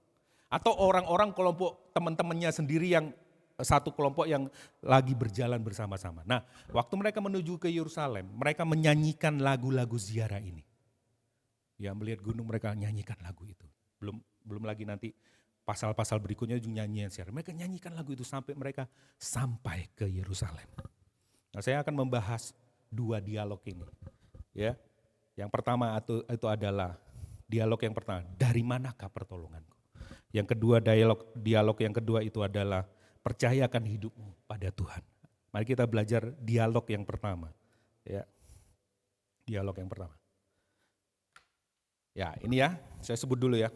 Mazmur 125 ayat 1, ini salah satu nyanyian ziarah juga. Ya, oh sorry. Ini saya singgung sedikit ya. Waktu orang-orang itu melihat gunung-gunung, gunung-gunung itu artinya banyak ya. Ada yang ngomong itu tempat yang paling berbahaya secara negatif dan positif. Karena apa? Orang-orang jahat itu bisa sembunyi di pegunungan. Ya. Perang kalau menghadapi orang-orang yang tinggal di gunung itu jauh lebih sulit ya. Mereka nembaknya ke bawah toh. Ya, kita harus naik ke atas untuk merebut. Makanya kota-kota zaman dulu, ibu kotanya, nah ya puji Tuhan ya, ibu kota kita dipindah ke sana ya, jauh ya. Ditaruh di atas gunung. Supaya apa? Supaya musuh itu sulit menyerang. Ya, orang tidak bisa segera menginvasi, menjatuhkan pemerintahan mereka. Makanya ibu kotanya ditaruh di atas itu. Nah sama, kota di atas bukit, di atas gunung, itu perlindungan yang bagus, yang luar biasa. Nah orang-orang peziarah ini, para peziarah ini melihat gunung-gunung itu secara positif juga. Di samping makanya tadi saya ngomong, sekaligus mereka mengalami ketakutan, tapi juga mereka mengalami hal yang luar biasa ketika mereka melihat gunung itu. Kenapa? Ayat ini menjelaskan, ayat ini menafsirkan bahwa nyanyian ziarah, orang-orang yang percaya kepada Tuhan adalah seperti gunung Sion. Itu barisan gunung Sion yang sedang mereka lewati. Yang tidak goyang, yang tetap untuk selama-lamanya. Mereka melihat gunung itu seperti melihat, ini dia perlindungan Tuhan. Gak usah khawatir aku ya, gak usah takut. Dia seperti gunung yang di sekelilingku. Yerusalem, gunung-gunung sekelilingnya, demikianlah Tuhan sekeliling umatnya. Dan sekarang sampai selama-lamanya. Saudara tahu? Mereka mengalami ketakutan, tapi juga mereka mengalami kekuatan di waktu yang bersamaan. Ketika mereka melihat bukit-bukit, pertolonganku tidak berasal dari sini, pertolonganku berasal dari Tuhan. Nah, mari kita belajar ya, perjalanan ini adalah perjalanan yang penuh bahaya. Tadi saya sudah ngomong ya, bagi para perampok ini adalah makanan empuk, para peziarah ini adalah makanan empuk. Di tengah-tengah semuanya ini, mereka berharap kepada Tuhan. Apa yang relate sama kita? Saudara harus ngerti bahwa kita tinggal di dunia yang sudah jatuh dalam dosa. Saya mau kasih tahu kepada saudara, jangan percaya kepada hamba Tuhan yang bicara bahwa hidupmu akan aman-aman terus. Kakimu tak akan terantuk oleh batu. Kamu tidak akan jatuh. Kamu tidak akan nyosor. Kamu tidak akan mengalami sakit penyakit. Kamu akan kaya terus. Kamu tidak akan rugi, tidak akan boncos. Kamu akan selalu diberkati. Jangan percaya. Karena saudara hanya meletakkan kepercayaan saudara kepada bukit-bukit itu saja. Oh ini dia bukit-bukitku. Sedangkan para peziarah ngomong, aku melayangkan ke bukit-bukit ini. Sekalipun itu bagus, itu hal yang positif kan. Ya, Tuhan bisa pakai gunung-gunung itu berkat Tuhan, perlindungan Tuhan, pemeliharaan Tuhan, janji Tuhan yang kita alami. Tapi itu juga bisa menjadi bumerang buat kita. Kita tidak lihat si pemberi berkatnya, kita melihat gunung-gunung. Perlindungan Tuhan, penyertaan Tuhan. Dan kita mengandalkan itu. Ya, nah, nanti saya lebih dalam cerita tentang itu ya. Nah, bagaimana kita hidup di tengah-tengah dunia yang sudah jatuh dalam dosa ini? Akan ada banyak kerugian, akan ada banyak tragedi, akan ada banyak kecelakaan, penyakit yang sewaktu-waktu dapat merampok kita. Saudara gak bisa ngomong, inilah bukit-bukit penyertaan Tuhan, perlindungan Tuhan. Apa? Pekerjaanku sukses. Ini lagi laris-larisnya loh Natal tahun baru. Tapi pemazmur, peziarah tadi, sekalipun bukit-bukit itu menggambarkan berkat Tuhan, gunung-gunung itu menggambarkan Tuhan. Akankah aku melayangkan mataku, pertolonganku kepada mereka? Tidak, pertolonganku berasal dari Allah, pencipta langit dan bumi. Apa yang saudara andalkan? Cukup COVID kemarin, ya, andalan kita, bukit-bukit, gunung-gunung andalan kita, ambruk semua. Betul, saudara? Dan kita berseru, Tuhan engkau penolong. Tuhan engkaulah penolong, engkau pembelaku, penyembuhku. Wah semua berseru menjerit, betul ya saudara? Apa perlu diulang lagi? Gak usah ditunggu, gak usah dicari. Pasti akan ada lagi hal-hal yang seperti itu di depan. Masalahnya pertanyaannya adalah, imanmu ditaruh di mana? Coba renungkan baik-baik. Jangan percaya kalau ada orang hamba Tuhan dari mimbar menyebutkan semua akan baik-baik saja. Everything gonna be okay. Enggak. Makanya yang paling laris sekarang apa? Menjelang tahun baru, nubuatan 2025. Kamu akan, ya, kamu akan, seger. Aman besok sudah dinubuatin. Alkitab tidak pernah dibaca, Alkitab tidak pernah direnungkan. Yang dicari perkataan hamba Tuhan. Dan perkataan hamba Tuhan juga ngambilnya dari Alkitab. Bulet itu. Iya kan, bulet nih kan. Ya nanti waktu saudara, nubuatkan saya Pak, jangan takut. Aku beserta engkau, aku sekali-kali tidak meninggalkan engkau. Aku penjagamu, aku tidak akan pernah terlelap sedetik pun. Lah ada di Alkitab. Kita tidak pernah renungin. Itu yang terjadi. Dan perjalanan itu juga perjalanan penuh godaan. Kenapa? Di samping berbahaya bisa merugikan. Karena saudara tahu, gunung-gunung, bukit-bukit pada zaman dahulu seringkali digunakan oleh bangsa Israel untuk menyembah berhala dari dewa-dewa bangsa-bangsa lain. Kalau saudara baca itu di Yeremia 3, ya, ayat 2, ayat 23, ayat 2, layangkanlah matamu ke bukit-bukit gundul dan lihatlah, di manakah engkau tidak pernah ditiduri? Di pinggir jalan-jalan engkau duduk menantikan kekasih seperti seorang Arab di padang gurun. Engkau telah mencemarkan negeri dengan zinamu dan dengan kejahatanmu. Di mana katanya? Di bukit-bukit. Ini bukan perjinan secara jasmani, ini perjinan rohani Israel dengan ala-ala lain. Ayat 23 dikatakan, sesungguhnya bukit-bukit pengorbanan adalah tipu daya. Ya ini keramaian di atas bukit-bukit itu sesungguhnya hanya pada Tuhan Allah kita ada keselamatan Israel. Ya, kita tahu Israel banyak mengalami latar belakang yang seperti ini. Dan waktu dia melihat bukit-bukit itu, gunung-gunung itu. Mungkin mereka melihat mesbah-mesbah penyembahan kepada dewa-dewa yang lain. Di satu sisi mereka mengalami ketakutan. Aku apa tak itu ya sembahyang ke situ juga ya. Ya mungkin aku akan mendapatkan pertolongan. Yahweh juga iya sih. Aku percaya kepada Yahweh. Tapi aku juga mau ya siapa tahu ya kan. Kan kalau pendaftaran universitas kan bisa daftar sini dah. Kalau ini tidak diterima, yang di sini kan diterima kan. Kalau daftar sekolah kan kita biasanya sekolah ini pendaftaran diambil supaya apa? Bercabang supaya apa? Kalau ini tidak diterima, ini diterima. Itu godaan. Bagaimana dengan kita? Mazmur 73 juga pernah mengalami seperti itu, Bani Asaf. Kok enak itu ya? Orang-orang yang tidak percaya sama Tuhan kok sukses ya, kok gemuk ya, kok dilindungi. Aku ini yang soro-soro setia kepada Tuhan kok ngalami hal-hal yang seperti ini, yang buruk, yang jelek. Aku tak harus hidup seperti mereka ya. Apa sih rahasia mereka ya? Aku mau belajar sama mereka. Lalu kita lupa kepada Yahweh, pencipta langit dan bumi, yang menjadi sumber pertolongan kita. Kita bercabang hati. Ya. Kita bercabang hati. Kita mungkin tidak menyembah berhala, tidak ada patung, tidak melakukan seperti orang-orang pada zaman kuno ini. Tapi hati kita mulai bercabang. Ya mungkin kita tidak pernah pergi ke kuburan, ke kuil-kuil, ke tempat-tempat yang seperti itu untuk minta pertolongan. Tapi hati kita sudah menduakan Tuhan. Kita lebih mempercaya pengalaman kita. Kita lebih mempercaya pengamat ekonom di luar sana. Kita lebih boleh belajar, boleh. Kita lebih mempercayai hamba-hamba Tuhan yang sukses. Yang saudara lihat di depan mata, ini sukses, ini luar biasa. Ini pasti dipakai Tuhan, suaranya adalah suara Tuhan. Saudara mau mengalami itu. Saudara membuat cabang di hatimu bahwa hanya satu penolongmu, yaitu Tuhan, Allah, pencipta langit dan bumi. Tapi saudara mulai bercabang. Wih itu ke sana kok sukses ya, aku mau belajar ke situ juga. Siapa tahu ya kan. Hati kita ini licik, hati kita mudah berjabang. Mungkin kita tidak memperlakukan, kita tidak punya berhala, tapi kita memperlakukan Tuhan seperti berhala. Iya kan? Nah nanti saya lebih dalam untuk membahas ini ya. Berhala hati itu perlu kita selalu renungkan, selalu kita koreksi. Berhala hati itu merupakan hal-hal yang baik, yang kita jadikan hal utama ya. Yang menjadi pusat kehidupan kita. Hal-hal baik apa? Pernikahan. Pernikahan itu baik enggak? Baik. Tanda kita itu jadikan pusat kehidupan kita. Kita jadikan hal yang utama. Kita jadikan pusat iman kita. Maka kita sedang menduakan Tuhan. Apa hal-hal yang baik yang lain? Karirmu mungkin. Ya. Anakmu mungkin. Teknik parentingmu mungkin.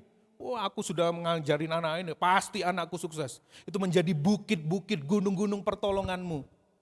Anakku sudah aku didik. Saudara tahu ke depan itu tantangannya banyak saudara. Saudara bisa lihat anak-anak yang awalnya baik bisa jadi rusak di ujung sana, bisa loh saudara. Saudara tidak bisa berbuat apa-apa, saudara bisa mengawasi anak-anakmu 24 jam seminggu. Siapa yang menjadi pertolongan kita? Tuhanlah penolong kita. Itu yang harus ada dalam hati kita, pembicaraan hati kita. Saudara keder, saudara takut dengan kegelapan zaman ini. Nasib anakku gimana ya? Pembulian di mana-mana, pelecehan di mana, nasib anakku gimana? LGBT di mana-mana. Oh kalau gitu aku akan didik mereka dengan teknik parenting yang paling mutakhir. Penggabungan antara psikologi dan Alkitab. Ini paling keren, saudara. Campurkan, saudara belajar, saudara ikut seminar. Boleh, bagus. Tapi itu bukan gunung pertolonganmu. Waktu engkau lihat itu semua, engkau seharusnya berseru, enggak. Akankah aku melihat gunung-gunung? Tidak. Aku akan melihat pertolonganku datang dari Tuhan. Dunia bisnis juga sama kayak gitu. Wah saudara belajar teknik pemasaran, boleh, bagus, harus. Tapi itu bukan gunung pertolongan. Gunung pertolonganmu tidak berasal dari situ. Engkau pertolongan tidak berasal dari gunung-gunung itu. Pertolonganmu berasal dari Tuhan. Jangan jadikan Tuhan itu bermanfaat, useful. Tapi jadikan Tuhan itu beautiful. Seringkali kita cuma melihat Tuhan seperti dewa-dewa yang lain. Kalau aku bikin ini Tuhan, berkati aku ya. Aku kan sudah bikin kayak gini. Kalau aku sudah bikin seperti ini Tuhan, berkati aku. Bukankah saudara memperlakukan Tuhan seperti berhala? Seperti dewa-dewa yang terlelap? Seperti dewa-dewa yang mati? Iya, kalau kasih dulu. Mungkin kayaknya Tuhan tidur ya, ayo kasih. Ya. Ayo kasih lagi, bikin ini, bikin itu. Dikatakan di ayat berikutnya kan, Tuhan tidak pernah terlelap, tidak pernah tertidur, penjagamu, Allah yang hidup. Wah itu keren loh. Ya, nah ini bagian yang sangat tricky, yang sangat ironis. Yang tadi itu tentang tragedi, penyakit, kita ngeri. Tapi juga ada hal-hal baik yang diberikan Tuhan kepada kita, tapi bisa menjadi berhala kita. Itu bisa keluarga kita, suami kita, istri kita, karir kita, apalagi bakat kita, kepandaian kita. Ada orang loh punya filsafat dalam hati hidupnya. Aku ini sudah mengalami asam, manis, pahit, getir kehidupan. Aku pernah dijatuhkan beberapa kali tapi aku bangkit. Ke depan aku akan melihat 52 minggu ke depan. Aku juga akan taklukkan. Mungkin aku akan jatuh, mungkin aku akan nyosor, tapi aku akan bangkit lagi. Dia lihat gunung-gunung yang yang Tuhan berkati dalam kehidupannya itu, kepercayaan diri. Itu kan berkat Tuhan. Tapi itu bukan pertolonganmu. Pertolonganmu tetap dari Tuhan. Ada yang simpedi loh, itu berkat Tuhan loh. Dia tidak pernah nunduk, dia selalu percaya diri. Itu berkat Tuhan enggak? Karunia enggak? Iya, tapi itu bukan pertolonganmu. Dia merasa, gue akan bangkit lagi. Berapapun aku jatuh, aku akan bangkit lagi. Dia lupa. Dia tidak mengandalkan Tuhan. Dia mengandalkan dirinya sendiri. Ada banyak hal, ini sangat tricky. Hal-hal yang baik yang bisa menggantikan Tuhan. Berkat Tuhan, pemeliharaan Tuhan, perlindungan Tuhan yang bisa menggantikan Tuhan. Saudara dulu naik sepeda motor, sekarang punya mobil. Kok ini mulut ini kok. Ya. Oh ini berkat Tuhan, ini perkenanan Tuhan. Yes, memang itu perkenanan Tuhan, tapi itu bukan pertolonganmu. Itu bukan pertolonganmu yang sejati. Tapi ada orang yang bangga dengan itu. Dan orang cari itu. Saya jamin semua dari kita mencari hal-hal yang seperti itu. Berkat Tuhan, perlindungan Tuhan, kesehatan. Itu oke, itu baik. Tapi itu bukan pertolongan yang sejati.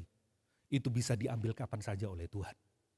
Waktu itu diambil berkat Tuhan. Tuhanlah yang memberi, Tuhan juga yang ngambil. Waktu itu diambil daripada kita, masihkah kita tetap percaya sama Tuhan? Loh kok diambil Tuhan? Ya aku ambil. Supaya engkau bisa semakin melihat keindahanku. Mau apa saudara? Ya. Pekerjaanmu dulu mungkin tidak ada pekerjaan, tapi sekarang sedikit demi sedikit. Tidak banyak tapi sudah dapat pekerjaan. Wah ini dia. Yes, ini berkat Tuhan. Syukuri, tidak apa-apa. Tapi itu bukan pertolonganmu. Itu bukit-bukit gunung-gunung yang Tuhan sediakan di sekelilingmu untuk melindungi engkau, untuk memelihara engkau. Tapi itu bukan pertolonganmu yang sejati. Pertolonganmu yang sejati adalah dari Allah, pencipta langit dan bumi. Yang mengatasi segala sesuatu. Kenapa disebut pencipta langit dan bumi? Tuhan mau menyebutkan dirinya. Aku berbeda dengan dewa-dewa yang lain. Yang ada di pergunungan itu. Aku beda sama mereka. Aku sendiri. Tadi Pak Arifin ngomong, the highest God. Allah yang paling tinggi. Wow, itu keren. Apa yang ada dalam hatimu? Ketika melihat kengerian, ketika melihat berkat-berkat Tuhan, biarlah hati kita berkata, Tuhanlah penolongku. Terima kasih buat berkat-Mu. Terima kasih aku sudah diberkati punya anak, di beberapa punya baby baru tuh. Terima kasih Tuhan, tapi ini bukan pertolonganku yang sejati. Ini bukit-bukit, gunung-gunung yang Tuhan sediakan membuat aku sukacita, berbahagia. Tapi ini bukan pertolonganku yang sejati. Lihat anakmu, lihat Kimi, itu bukan pertolonganmu yang sejati. Pertolonganku berasal dari Allah pencipta langit dan bumi. Apa saja di hidupmu, sebutin itu. Yang Tuhan berikan hari ini. Ada yang tidak bisa makan hari ini? Sampai hari 52 minggu terakhir nggak ada kan? Syukuri. Tapi itu bukan pusat pertolongan. Pertolonganmu ialah dari Tuhan. Ada yang baru dapat promosi hari ini? Itu bukan pertolonganmu yang sejati. Pertolonganmu dari Tuhan. Itu bukan karena engkau banyak menabur. Jangan buta warna kau ya. Itu bukan karena engkau banyak menabur. Karena Dia memberkati engkau dan nikmati berkatnya. Nikmati berkatnya dan sadari pertolonganmu bukan berasal dari situ. Bahkan berasal dari berkat Tuhan yang Tuhan berikan kepadamu tuh. Jangan pernah mengandalkan itu. Itu hanya berkat Tuhan. Ya, nah, saudara mengerti sekarang peziarah itu ketika lihat gunung-gunung itu. Wih, ini berkat Tuhan ini, kekuatan Tuhan. Ya. Tapi mereka mengagumi itu. Mereka lupa, jangan sampai mereka lupa bahwa di balik itu ada Allah yang menciptakan gunung-gunung itu. Kalau enggak perjalanan mereka selesai. Ya. Yang kedua, dialog yang kedua. Mari kita lihat sekarang dengan lensa yang berbeda, Lensa yang pertama. Bukit-bukit ini kuat, ini berkat Tuhan, mengekspresikan pemeliharaan dan perlindungan Tuhan. Saudara sering kayak gini kan? Tapi kita harus pakai lensa yang kedua. Bukit-bukit ini memang kuat, ini memang berkat Tuhan.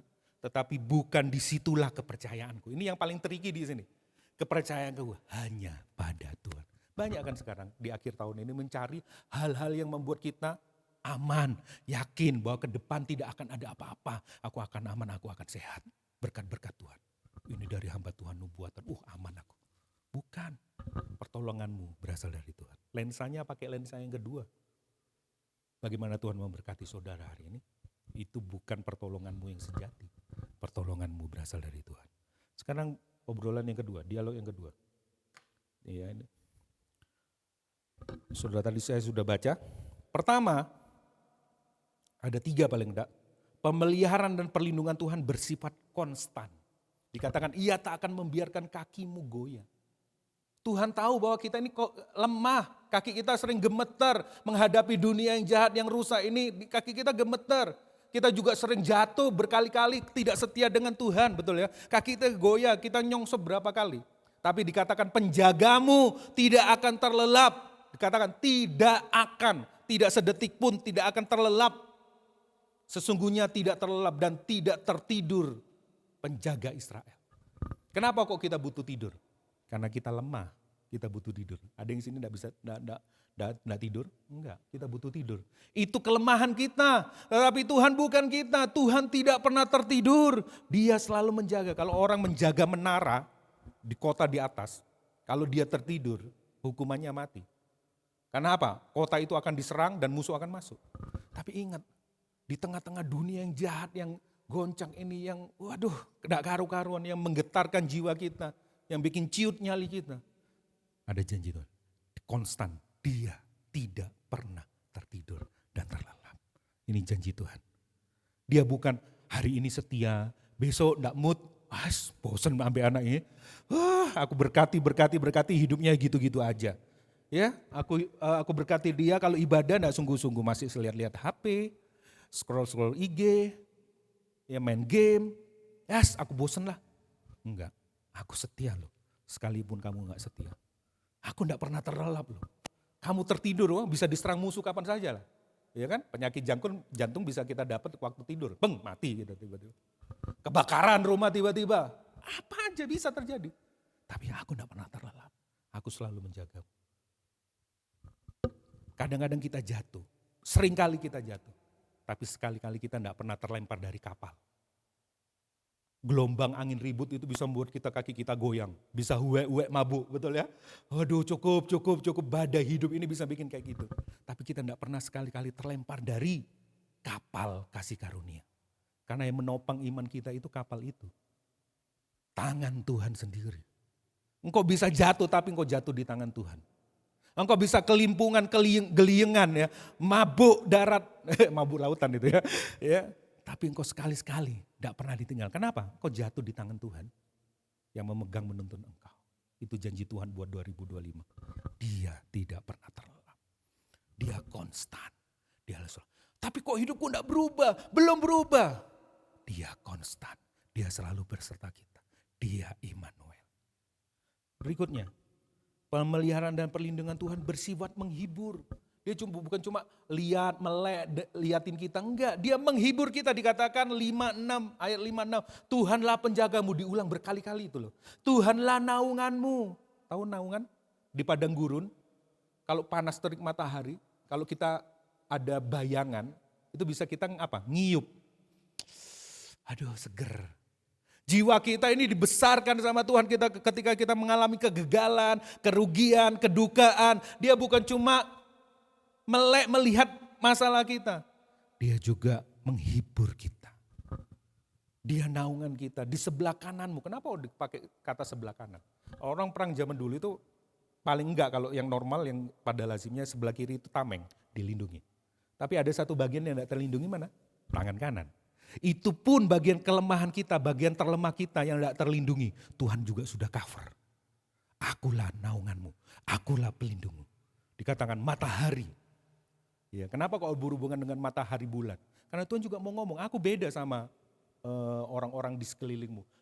Budaya yang menyembah matahari, menyembah bulan. Aku pencipta matahari dan bulan. Matahari tidak akan pernah menyakitimu, bulan juga. By the way, bulan itu bahasa Inggrisnya luna. Dan ada hubungannya dengan lunatic. Lunatic itu kegilaan. Dunia ini penuh dengan kegilaan, banyak hal yang bisa menyerang kita. Tapi tidak usah khawatir, Tuhan menjadi perlindungan. Ya, dia menghibur engkau. Bagaimana kita tahu bahwa Tuhan menghibur kita? Hidupku tidak berubah kok, hidupku masih tidak berubah kok. Gimana caranya? Dia telah mengenang. Dia bukan cuma ngomong, dia juga ikut menderita bersama kita. Itulah penghiburan kita. Ketika doa kita belum dijawab, ketika keadaan kita belum rasa baik. Bukan seharusnya kita tidak protes sama Tuhan, tapi sebaliknya seharusnya kita apa? Melihat kepada salib. Dia menderita karena dosa kita. Dia menderita karena kejahatan kita. Dia mengalami penderitaan, kematian yang paling mengerikan, yang paling ditakuti oleh seluruh manusia. Dan kita cuma mengalami sedikit. Ketika kita mengalami itu dan kita melihat kepada salib Tuhan. Sungguh engkau adalah penghiburanku, penjagaku, naunganku. Aku tidak takut. Dia bukan cuma ngomong tok, dia melakukan. Yaitu persoalan fundamental manusia yang dapat melemahkan kita, membuat kita duka. Penderitaan, dosa, dan kematian. Tidak ada orang yang bisa. Tapi Tuhan melewati itu dengan kasih-Nya. Coba bayangin saudara, kalau ada orang yang kena cancer. Terus sebelahnya juga cancer. Hari pertama yang sebelahnya dipanggil Tuhan, hari pertama, kedua, dan di sebelah saudara itu juga stadium juga tidak main-main. Ya. Terus dia kasih nasihat kepada saudara. Percaya, semangat, kata-kata positif, quote-quote positif. Saudara bisa dengar? Saudara bisa terima? Dirimu sudah juga mau dipanggil Tuhan ya. Kasih mana? Tidak bisa. Atau yang kedua, ada orang yang berkunjung. Dia orangnya baik, punya empati yang luar biasa. Dan dia suka baca buku, dia tahu tentang cancer. Kasih nasihat. Bro, semangat bro, cancer ini, cara makanmu, hidupmu. Saudara akan dengar? Saudara akan dengar? Nggak akan dengar. Tapi kalau orang yang ketiga ini ngasih motivasi kepada saudara. Dia ini orang yang hampir mati, kena cancer stadium paling akhir. Tapi dia berhasil hidup kembali, dia berhasil sembuh. Lalu dia ngomong kepada saudara, gak usah khawatir bro, sis, aku sudah melewati. Kira-kira dari ketiga orang ini, mana yang saudara akan dengar? Yang akan menghibur saudara? Yang pertama, kedua, atau yang ketiga? Yang ketiga. Yesus itu seperti orang yang ketiga itu. Kamu melewati itu ya. Aku juga sudah melewati. Lalu waktu kita dengar itu, Tuhan Engkau naunganku, Engkau perlindunganku. Hidup kita di tengah-tengah dunia yang rusak. Yang ketiga, ya, pemeliharaan dan perlindungan Tuhan itu bersifat menyeluruh. Bukan cuma di bumi ini. Tadi sudah disebut, tapi sampai kekekalan. Kalau saudara baca 7:8, Tuhan akan menjaga engkau terhadap segala kecelakaan. Loh, buktinya aku tapi mengalami kecelakaan. Gimana ini saudara? Nanti saya jelas. Ia akan menjaga nyawamu. Waduh. Tapi kok saudaraku ada yang meninggal? Ya anak Tuhan baik loh, kok mati. Apa sih maksudnya? Dan 8 ini memberikan arti. Tuhan akan menjaga keluar masukmu dari sekarang sampai selama-lamanya. Sampai kekekalan. Pemeliharaan dan perlindungan Tuhan ini tidak berarti bahwa kita tidak dapat sakit, celaka, menderita. Apa sih maksudnya ini semua? Ini berarti bahwa tujuan Allah yang Tuhan tetapkan dalam kehidupan kita, tujuan keselamatan Allah tidak dapat digagalkan apapun itu bentuknya di dalam kehidupan kita. Roma 8 ayat 18-19. Siapa yang sanggup memisahkan kita dari pedang, dari penyakit, dari penderitaan? Tidak ada yang bisa memisahkan kita dari kasih Tuhan. Dia akan menjadi penjaga kita seumur hidup kita. Ini kan keren saudara.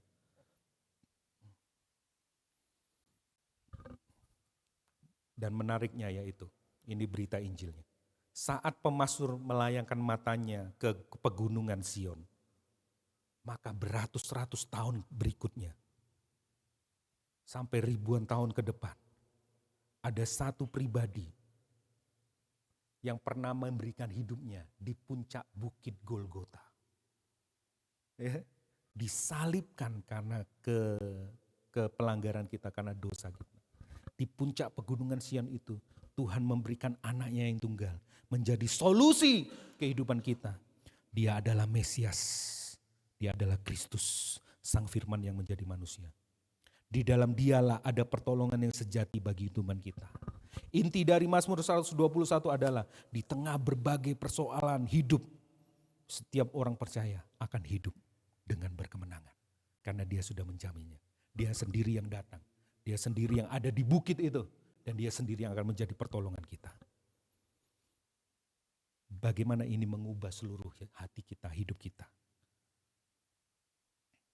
Ini penghiburan buat kita ya. Yudas, bagi dia. Siapa? Yesus. Yang berkuasa menjaga supaya jangan kamu tersandung. Dan yang membawa kamu dengan tak ternoda, dengan penuh kegembiraan. Bukan cuma sekedar ada kata kegembiraan di hadapan kemuliaannya. Allah yang esa juru selamat kita oleh Yesus Kristus kita. Bagi dialah kemuliaan, kebesaran, kekuatan, dan kekuasaan sebelum segala abad, sekarang dan sampai selama-lamanya. Sudah bisa mengalami penderitaan di bumi ini. Tapi itu tidak akan pernah menggagalkan rencana keselamatannya dalam hidupmu. Dan ini akan menjadi penghiburanmu selama ada di dunia. Memasuki 52 minggu yang baru ke depan. Apa yang mengubah hati kita? Ini dia beritanya. Yesus, Raja alam semesta. Dia menjadi peziarah yang pertama datang ke bumi ini. Tidak ada mulia-mulianya bumi ini. Bumi ini sudah rusak, sudah bobrok, sudah jahat. Tapi dia datang mencari kita. Menanggung semua kejahatan dan penderitaan kita. Supaya kita bisa kembali pulang ke Yerusalem baru. Kalau dia tidak pernah turun, kita tidak akan pernah bisa pulang di Yerusalem baru saudara. Tiap langkahku, ku tahu Tuhan yang dia harus turun. Dia harus memegang saudara, dia harus tuntun saudara, mengantar saudara kepada Yerusalem baru yang dijanjikan. Keserupaan itu akan menjadi warisan saudara. Bukankah ini penghiburan kita di tengah-tengah dunia ini? Yang tambah lama tambah rusak.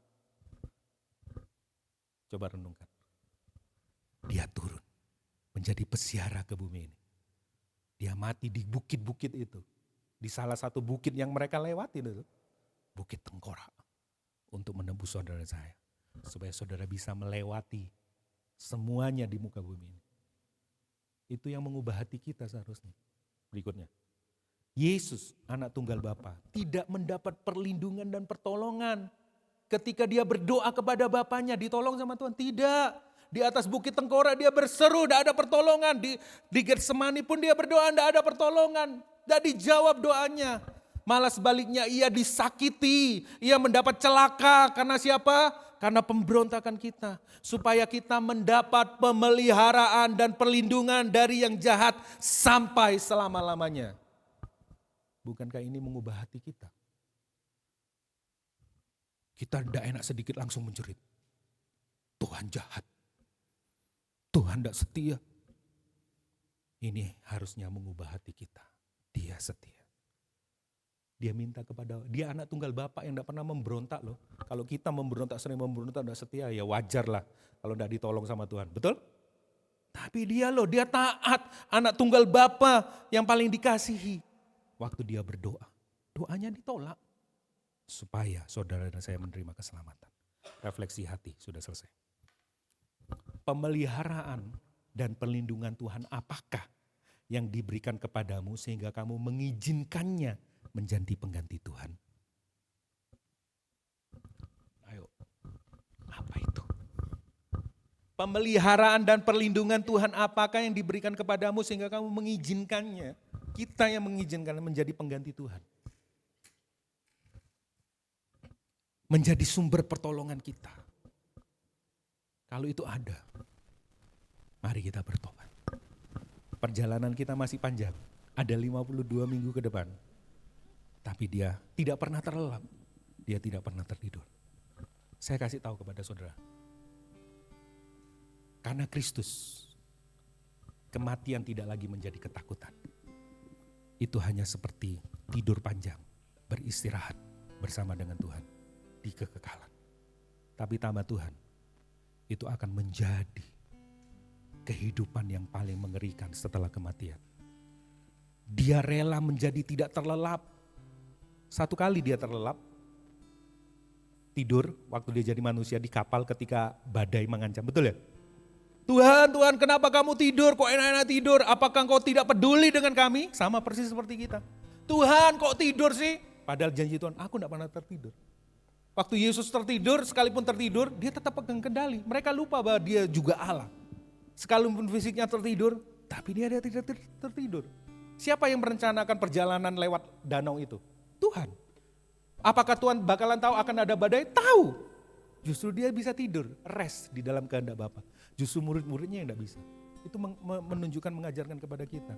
Dia pegang kendali. Dia tidak pernah tertidur. Waktu dia ditangkap, dia tidak tidur sedetik pun loh saudara. Bayangin loh, disiksa dia tidak tertidur. Dia melek terus. Demi saudara mendapatkan rest. Kematian lagi, kematian tidak menakutkan lagi. Itu seperti tidur panjang. Tanpa Kristus, kematian akan menjadi mengerikan. Karena itu akan menjadi kehidupan kita yang sangat mengerikan selama-lamanya. Tapi puji Tuhan, penjaga kita tidak pernah terlelap. Penjaga kita tidak pernah tertidur. Supaya waktu nanti kita tertidur, selama-lamanya kita mendapatkan kehidupan yang kekal. Itu pengharapan kita. Mari kita berdoa. Mari kita bersama-sama renungkan ini lewat lagu himne ini. Saudara yang belum tahu lagunya bisa nyanyi bersama-sama lalu kita akan berdoa. Oke?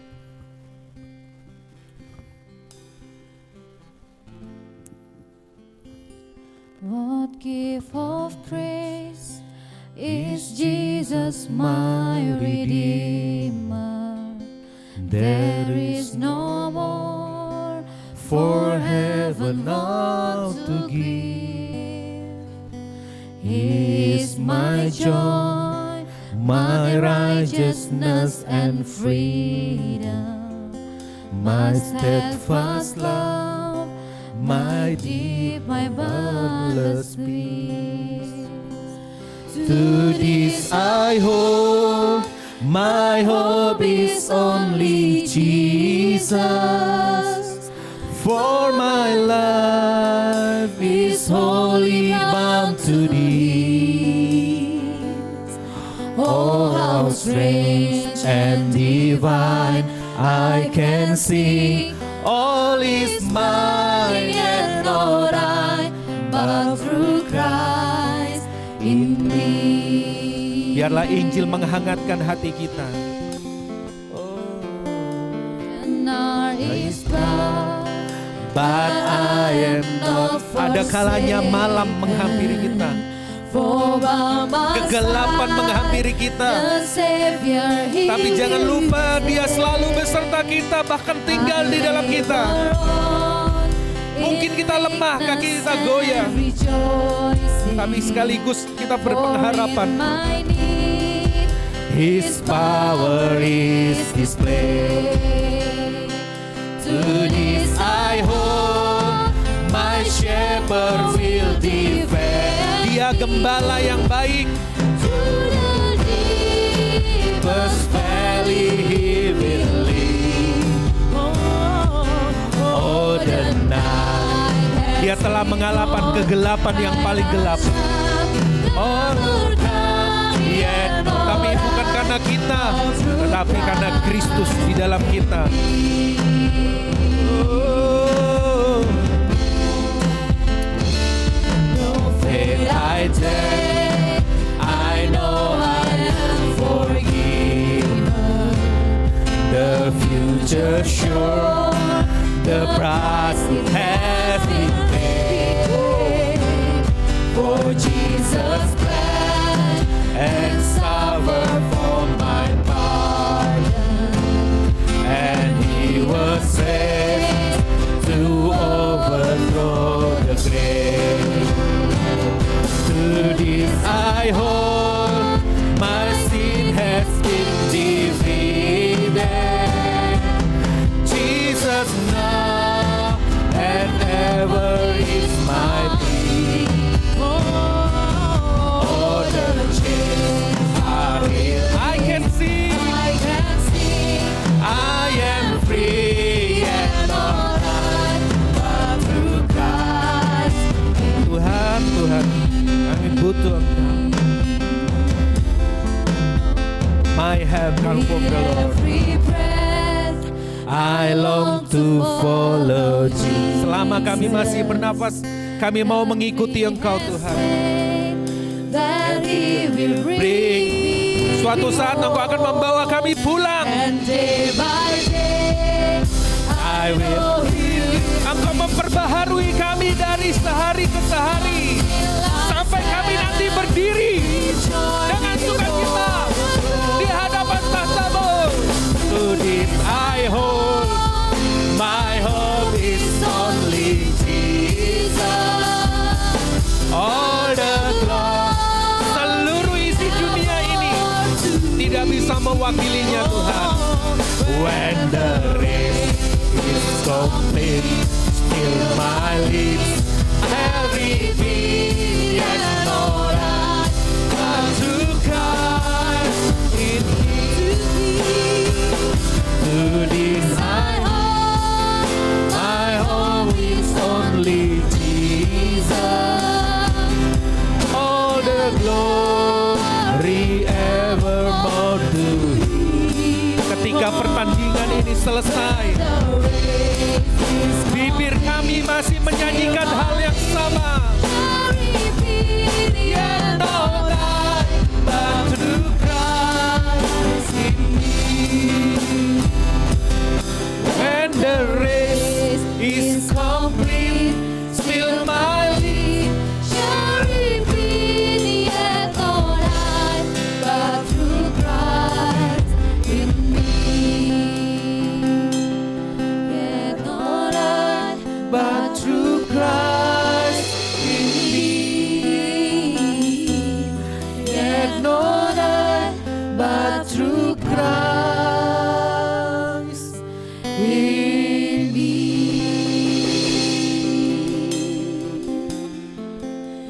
Kau tidak perlu khawatir.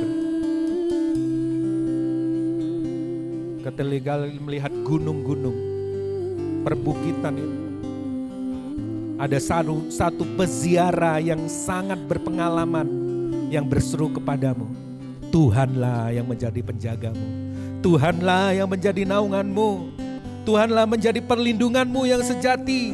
Dia tidak pernah terlelap, dia tidak pernah tertidur. Saudara tahu peziarah yang sejati, yang berpengalaman itu siapa? Dia Yesus Kristus. Dia bukan cuma ngomong, dia bukan cuma nunjukin jalan, tapi dia jadi jalan. Dia bukan tunjukin kebenaran, dia jadi kebenaran. Dia bukan menunjukkan kehidupan, dia jadi kehidupan itu sendiri buat kita. Akulah jalan, kebenaran, dan kehidupan. Barang siapa tidak sampai kepada Bapa tanpa melalui aku. Hai para peziarah, sadarkan dirimu. Engkau sedang melakukan perjalanan rohani menuju Yerusalem yang baru di tengah dunia yang jahat ini. Lihat tanganmu, engkau tidak seberapa. Lihat kakimu, engkau mudah sekali menjadi lemah. Engkau mudah sekali meninggalkan Tuhan. Tapi dia bilang, aku sekali-kali tidak pernah meninggalkan engkau. Lihat apa yang Tuhan beri kepadamu. Sampai hari ini engkau tetap dilindungi. Sampai hari ini engkau tetap bisa makan. Sampai hari ini engkau tetap bisa hidup. Engkau bisa bekerja. Ada banyak hal engkau dilindungi dari mara bahaya. Tapi ingat, itu berkat Tuhan, bukan sumber pertolonganmu. Itu bisa saja diambil sewaktu-waktu. Kesehatanmu bisa hilang. Orang yang kamu kasih bisa hilang. Pekerjaanmu bisa hilang. Engkau bisa rugi, engkau bisa banyak hal. Tapi biarlah hati berseru, pertolonganku berasal dari Allah pencipta langit dan bumi. Dan itu sudah dilaksanakan 2000 tahun yang lalu melalui anaknya yang tunggal. Dia memberikan Yesus Kristus anak yang tunggal. Dia bukan cuma transenden jauh di luar kemampuan kita. Tapi dia juga imanen tinggal bersama dengan kita. Betapa dahsyatnya janji Tuhan. Mari lihat tanganmu, apa yang Tuhan sudah buat dalam hidupmu sepanjang tahun ini. Bukankah dia baik? Ketika engkau melihat bukit-bukit perlindungan, pemeliharaan Tuhan, gunung-gunung berkat Tuhan ini. Biarlah rohmu berkata, akankah aku melihat pertolongan dari situ? Biarlah rohmu berkata, tidak, pertolonganku berasal dari Yahweh, pencipta langit dan bumi. Bahkan berkat Tuhan pun bukan pertolonganmu yang sejati. Dia pribadinya pertolongan yang sejati. Dialah yang kita harapkan. Woo! Thank you Jesus. Mari kita tutup tahun ini, ibadah tahun ini dengan ucapan syukur kepadanya. Haleluya. Kami bersyukur. Haleluya. Kau tak pernah terlelap, tak pernah tertidur Tuhan. Gunung batu keselamatan kami.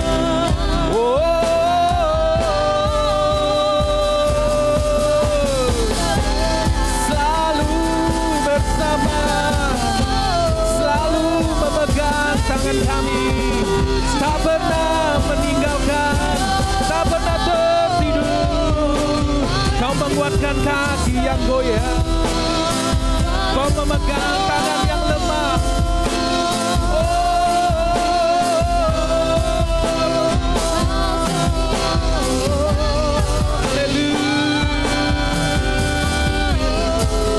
Syukur bagimu Tuhan, syukur bagimu Tuhan.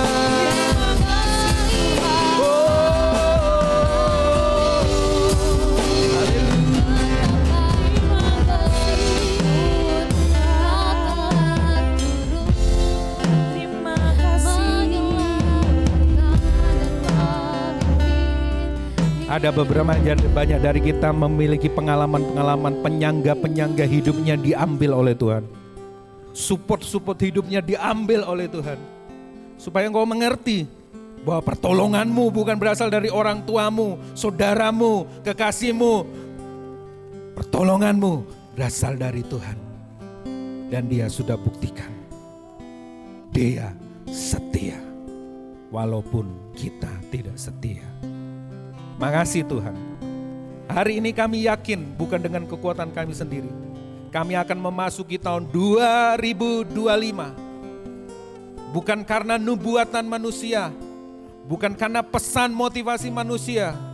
Tetapi berasal daripadamu sendiri yang berfirman, bahkan firman yang telah menjadi manusia. Yaitu Yesus Kristus.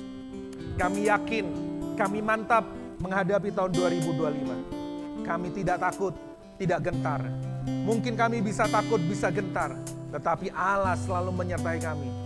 Kami tidak akan takut. Kami tidak akan gentar bersama dengan Engkau. Sebab itu berkati jemaatmu, gerejamu. Baik yang bersama kami, baik yang belum bersama kami karena liburan perjalanan. Tuhan melindungi dengan berkat yang sama. Hari ini jemaat Tuhan angkat tanganmu dan terimalah berkat Tuhan ini. Berkat pengutusan, berkat akhir tahun ini. Tuhan memberkatimu berlimpah-limpah. Tuhan mengarahkan wajahnya kepadamu, menyinari engkau dengan sinar wajahnya, memberikan kasih karunia dan anugerah, memberikan engkau perlindungan, pemeliharaan. Dia tidak pernah terlelap, dia tidak pernah tertidur. Penjagamu Allah Israel itu, dia akan membawa engkau kepada bukit-bukit. Engkau akan menang atas bukit-bukit itu. Engkau akan bersyukur atas berkat-berkat Tuhan. Dan engkau menjadi berkat dimanapun engkau Tuhan tempatkan.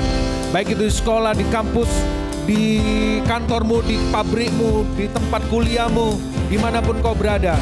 Biarlah engkau menjadi saksi, menjadi pembawa berita kabar baik ini. Di dalam nama Tuhan Yesus Kristus, kami terima berkat-Mu. Di dalam nama Bapa, Tuhan Yesus dan Roh Kudus. Berkat ini kami ucapkan syukur. Kami mengucap syukur, kami berdoa. Yang percaya bersama-sama katakan amin, amin, amin. Tuhan Yesus memberkati. Selamat hari Minggu Bapak Ibu Saudara. Ada beberapa pengumuman. Tanggal 1 kita nggak ada ibadah. Bapak Ibu Saudara juga bisa menghabiskan waktu bersama keluarga. Dan tanggal berikutnya hari Minggunya di tahun yang baru, tanggal 5 ya, kalau tidak salah itu. Kita akan mulai ibadah yang perdana. Ya, memulai 52 minggu lagi perjalanan ziarah kita bersama dengan teman-teman kita, saudara-saudara kita di dalam Tuhan. Oke, itu saja. Selamat hari Minggu, Tuhan Yesus memberkati. Selamat menjelang tahun baru. Ya, Tuhan Yesus memberkati. Yes. God bless you.